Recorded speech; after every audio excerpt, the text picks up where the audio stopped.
विघ्नेश्वराय वरदाय सुरप्रियाय लंबोदराय सकलाय जगद्विताय नागाननाय श्रुतिसर्पविभूषिताय गौरीसुताय गणनाथ नमो नमस्ते।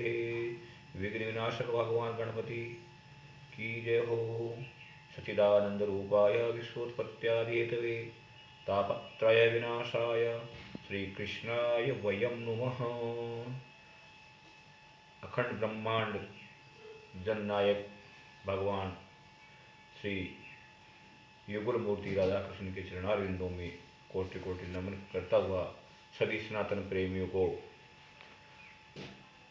एकादशी जो फाल्गुन कृष्ण एकादशी है उसको विद्या एकादशी के नाम से जाना जाता है और उसके बारे में बताया गया है कि इस व्रत का करने से मनुष्य हर प्रकार की विजय प्राप्त करता है, उसके जीवन में कभी पराजय नहीं होती है। एक बार की कथा पद्म पुराण में मिलती है। धर्मराज युधिष्ठिर भगवान श्री कृष्ण से कहते हैं कि हे जनार्दन, हे केशव, फाल्गुन कृष्ण की एकादशी किस नाम से जानी जाती है और इसका करने के क्या फल है और इसको पहले किसने किया उसके बारे में मेरे को जानकारी दीजिए। तब जन जन का कल्याण करने वाले भगवान श्री कृष्ण बोलते हैं कि हे धर्मराज युधिष्ठिर, आप समय समय पर जन कल्याण के लिए प्रश्न पूछते रहते हैं और इसमें भी जन कल्याण की भावना छिपी हुई है, अतः मैं आपको विस्तार पूर्वक बताता हूँ। भगवान जनार्दन कहते हैं कि हे धर्मराज युधिष्ठिर, पूर्व काल की बात है।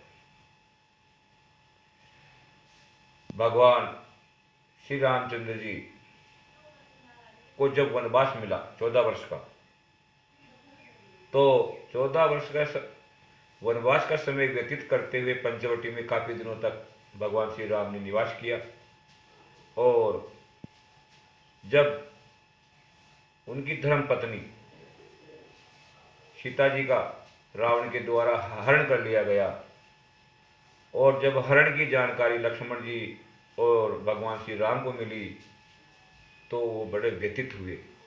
व्यथित होने का कारण ये था कि वो साक्षात परब्रह्मा अखंड कोटि ब्रह्मांड नायक थे, लेकिन उन्होंने मनुष्य रूप में ही मनुष्य बनकर के इधर भूलोक पर आए हुए थे और जो मनुष्य की जो सामान्य दिनचर्या होती है उस दिनचर्या के माध्यम से ही वो अपना जीवन व्यतीत कर रहे थे। उन्होंने कभी अपने जीवन में अपने आप को भगवान घोषित नहीं किया था। तो भगवान श्री राम बड़े व्यतीत हुए, क्योंकि मनुष्य का स्वभाव होता है छोटी बड़ी घटना पर व्याकुल होना। वो घूमते घूमते सीता जी को ढूंढते ढूंढते आगे बढ़े तो आगे जाकर के उन्होंने देखा मरणासन जटायु बड़े पीड़ा में व्यतीत था। उन्होंने भगवान श्री राम को सीता जी के बारे में जानकारी दी कि लंकाधिपति रावण सीता जी का हरण करके ले गया है और भगवान के आशीर्वाद से वो परम गति को प्राप्त हुआ। और आगे चलने पर सुग्रीव से उनकी मित्रता होती है और हनुमान जी के द्वारा लंका में सीता जी के पास संदेश भेजा जाता है, सीता जी का पता लगाया जाता है और हनुमान जी विस्तार पूर्वक सीता जी से कहते हैं कि नर और बानर का संग कैसे हुआ है। भगवान श्री राम और सुग्रीव की मित्रता के कारण ये सब संभव हुआ है और पता लगा करके वापिस आकर के श्री राम जी को सीता जी की जानकारी देते हैं और सुग्रीव की संपत्ति के द्वारा भगवान श्री राम वानरों की सेना इकट्ठी करके समुद्र के किनारे जाते हैं लंका पर चढ़ाई करने के लिए।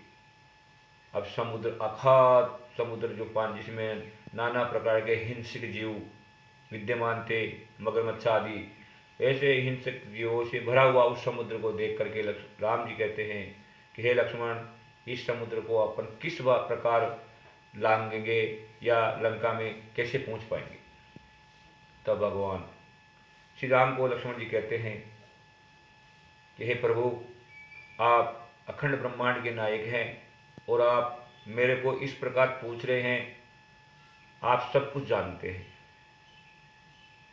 फिर भी मैं आपसे निवेदन करूंगा कि पास में ही एक कुमारी नाम, जो आधा योजन दूर पर कुमारी नामक द्वीप है, वहाँ पर एक एकलव्य ऋषि रहते हैं, जिन्होंने अनेक ब्रह्मा देखे हैं। यानी कि जब से सृष्टि का निर्माण हुआ था तब से लेकर आज दिन तक वो तपस्या में लीन है, और सृष्टि कितनी बार बनी है, कितनी बार बिगड़ी है, इन सब का उनको पता है। वही आपका मार्गदर्शन करेंगे। लक्ष्मण जी के मुख से ऐसा सुनकर के भगवान श्री राम कुमारी द्वीप जाते हैं, और कुमारी द्वीप जाकर के वकील हुए जो मुनि थे उनसे प्रार्थना करते हैं। उन्होंने नर रूप में भगवान श्री रामचंद्र जी को पहचान लिया कि अखंड कोटि ब्रह्मांड के नायक हैं, लेकिन उन्होंने मनुष्य रूप में ही जानकर उनको उसी भाषा में बात की कि हे राम, आप या किस लिए उद्देश्य से पधारे हैं, आपका क्या उद्देश्य है। तब उन्होंने बताया कि मैं लंका को विजय करने के लिए और राक्षसों का वध करने के लिए यहाँ पर आया हूँ, और मैं आपका मार्गदर्शन चाहता हूँ। तब मुनि बोलते हैं कि हे श्री राम, आप इस अगाध समुद्र को भी लांघ जाएंगे, पार कर लेंगे, और राक्षसों का भी वध करेंगे, लेकिन आपको जो फाल्गुन कृष्ण की एकादशी विजय एकादशी है, उसका अपने सेनापतियों के साथ व्रत उपवास करना है।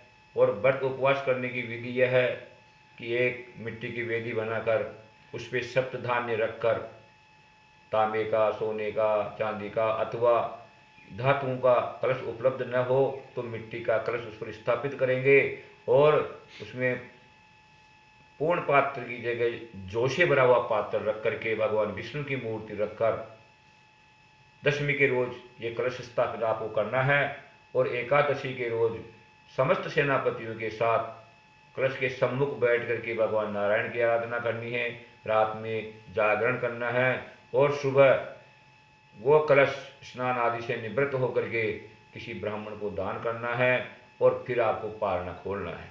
इस प्रकार इस व्रत को करने के प्रभाव से आप रावण पर विजय प्राप्त करेंगे और सीता जी को सकुशल वापस प्राप्त करेंगे। इस प्रकार का आशीर्वाद प्राप्त करके भगवान श्री राम ने लंका पर चढ़ाई की और विजयश्री का वर्ण किया। सीता जी को सकुशल लेकर के अयोध्या की ओर प्रस्थान किया। इस कथा का उद्देश्य यह है कि कोई भी प्राणी किसी प्रकार के दुख से पीड़ित है तो उस दुख की निवृत्ति के लिए इस विजय एकादशी का व्रत करें। जय श्री कृष्णा। राधे राधे गोविंद।